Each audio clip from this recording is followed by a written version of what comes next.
Gerta thyen rekordin zë vendin e parë në këtë rrjet. Në një moment të papritur, emri i Gertës ka arritur sërish të zë vendin e parë në një rrjet të përfolur. Ky sukses i saj vjen pas një kohe të rëndësishme, pasi vazhdon të jetë një nga figurat më të ndjekura të diskutuara në këtë edicion të 4 të Big Brother VIP.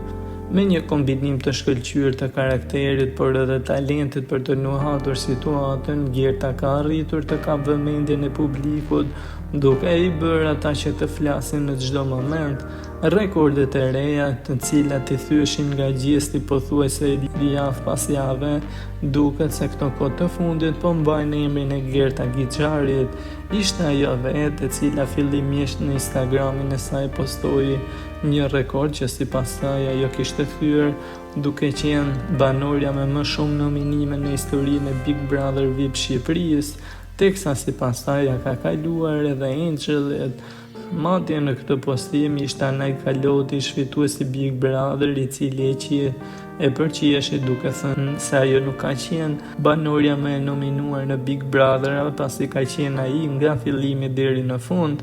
E ka përqeshur madje duke thënë se nëse ajo ka thyer rekordin e Big Brother, unë kam thyer rekordin universal, por duket se këto rekorde nuk mbarojnë me kaq sipas menaxherës që i menaxhon faqen e Gertës jashtë. Ajo ka shpërndarë edhe një moment të papritur, ku sipas saj emri i Gertës ka arritur të zë vendin e parë si më i përfoluri në platformën Twitter në Shqipëri. Edhe pse një platformë që nuk diqet aq shumë në masë sa Instagrami apo Facebooku, duket se në këtë platformë numër 1 si hashtagu dhe trendi i Twitterit duket se qëndron Gerta Giçari dhe jo gjesti.